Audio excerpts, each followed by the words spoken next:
The moment the doors of Althorp slammed shut, it wasn't just a rejection, it was a warning shot fired straight at Montecito's last remaining illusion of control. And behind that silence, something far colder was unfolding, something that left Harry standing there, stripped of access, stripped of leverage, and perhaps for the first time, stripped of certainty. Because what really happened inside that quiet, historic estate was not just a polite no. It was a calculated shutdown of a billion-dollar narrative that had been carefully constructed from California to London, a narrative that depended entirely on one fragile assumption, that Diana's legacy was still negotiable. And the moment that assumption collapsed, everything else began to unravel. Look closely at the chain reaction because it didn't start with a confrontation. It started with desperation. The Montecito empire, once positioned as untouchable, glittering with global deals and endless potential, was quietly losing altitude. The $100 million Netflix dream wasn't soaring anymore. It was stalling. Projects that were meant to dominate headlines barely made a ripple. Carefully curated content lacked impact. The audience wasn't responding the way it was supposed to. And suddenly, time, once their greatest asset, became their biggest threat. So what do you do when the spotlight starts fading? You reach for something bigger, something untouchable, something emotional enough to reset the narrative overnight. Diana, not just as memory, but as leverage. That was the move. That was the gamble. A high-stakes, high-budget attempt to rebuild relevance by tapping into the one legacy that still holds global emotional power. But here's where the story shifts. Because what looked like a masterstroke from the outside was, inside Althorp, perceived as something entirely different. A business plan. And that's where everything changed. The proposal that arrived wasn't small. It wasn't subtle. It was expansive, strategic, polished to perfection. It promised a global spectacle, a reintroduction, a rebranding that would place Meghan Markle at the emotional center of a modern retelling. It painted a future where the past could be reshaped, repackaged, and redistributed. But what it underestimated, fatally, was the person reading it. Charles Spencer didn't see ambition. He saw intrusion. And according to those familiar with the moment, the reaction wasn't drawn out, wasn't diplomatic, wasn't softened for effect. It was sharp, immediate, almost surgical. 4 words that didn't just reject the proposal, they dismantled it. Is this a joke? That question didn't echo. It cut. Because in that instant, the entire premise collapsed. The idea that access could be negotiated. The belief that proximity to Diana automatically translated into authority over her story. The assumption that emotional history could be converted into commercial opportunity. All of it. Gone. And what makes that moment even more explosive is what it exposed. A miscalculation so deep, it was almost invisible until it detonated. Montecito believed they were approaching a partnership. Althorp knew they were defending a boundary, and those two realities were never going to meet. Because Althorp is not just a place, it's a fortress of control. Not symbolic control, legal control, generational control. The kind of control that doesn't respond to trends, doesn't bend under pressure, and definitely doesn't negotiate under urgency. Charles Spencer doesn't just represent a family name. He holds the keys to everything that makes Diana's story authentic. The private archives, the unseen footage, the personal history that has never been released. And that's the detail that changes everything. Because without that access, there is no definitive story. There is only interpretation. And interpretation doesn't sell the same way truth does. That's the wall Montecito hit. Hard. But the real tension doesn't stop there. Because beneath the legal authority and the structural power lies something far more volatile, something emotional, something unresolved, something that has been building quietly for years. Pattern. Look at the details, the jewelry choices, the visual echoes, the moments that seem small on their own but begin to form a larger picture when placed side by side. A ring here, a watch there, a carefully timed appearance that triggers a familiar memory.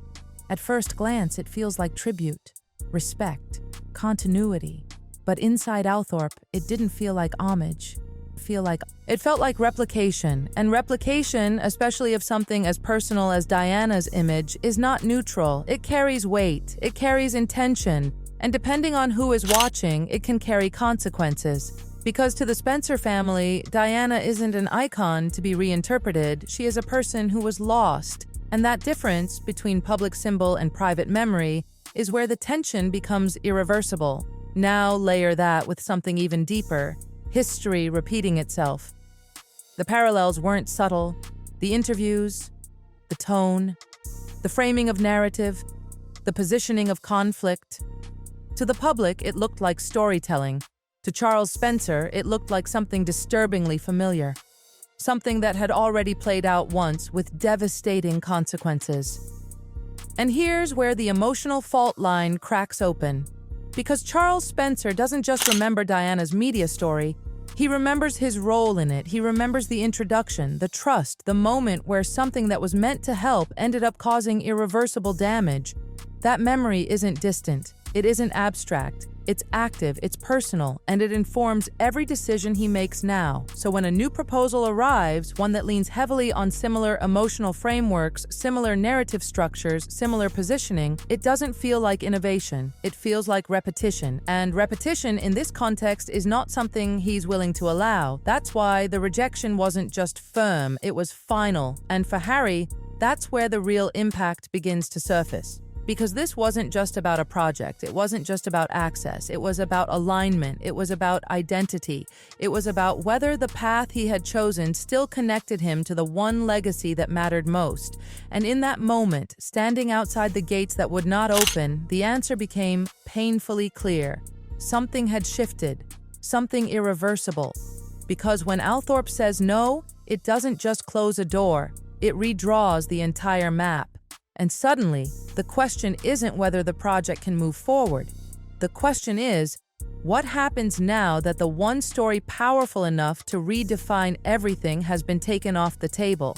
And just when it seemed like the rejection itself was the final blow, the story twisted into something even colder, something far more calculated than a simple refusal. Because what happened next wasn't loud, it wasn't explosive, it was quiet, strategic, and far more devastating than any public statement could ever be. Because while the Montecito side scrambled to recover, to reshape, to salvage whatever remained of a collapsing narrative, Charles Spencer didn't escalate, didn't argue, didn't negotiate.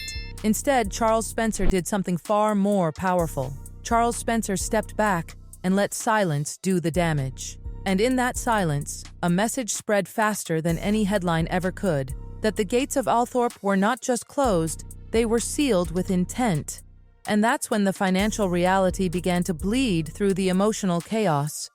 Because the moment the Spencer family withdrew cooperation, the entire structure of that £100 million vision started to fracture.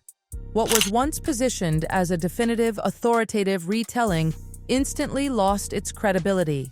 Without Althorp, without the archives, without the private materials that only Charles Spencer controls, the project didn't just weaken, it transformed. It shifted from prestige to speculation, from history to interpretation, from certainty to risk. And in the world of high-stakes streaming, that shift is catastrophic because Netflix wasn't just investing in visibility. Netflix was investing in legitimacy, and legitimacy cannot exist without access. That's the unspoken rule. You can have the cameras, the production teams, the global reach, but if you don't have the source, you don't have the story. And the source in this case remained firmly, immovably in the hands of Charles Spencer. But what makes this even more unsettling is how effortlessly that control was exercised. No press war, no dramatic confrontation, just a single, deliberate move that redefined the entire landscape. A quiet post, a simple image, a fragment of genuine history that carried more weight than any multi-million-pound production ever could, and in that moment, the contrast became impossible to ignore. On one side, polished narratives, carefully constructed, constantly evolving. On the other, something still, something rooted, something untouchable. And the industry noticed, because when authenticity stands still, everything else starts to look artificial. And that's where the pressure begins to turn inward, because the more the Montecito narrative tried to push forward, the more it collided with an invisible wall that refused to move. And behind that wall, something even more significant was taking shape. Not a confrontation, not a rivalry, something quieter, something far more dangerous. Alignment. Because while the noise continued on one side, on the other side, something was consolidating. A shared understanding, a shared boundary, a silent agreement that didn't need to be announced to be effective. And at the center of that alignment stood Charles Spencer, holding the line, reinforcing the boundary, ensuring that what remained of Diana's legacy stayed exactly where it had always belonged.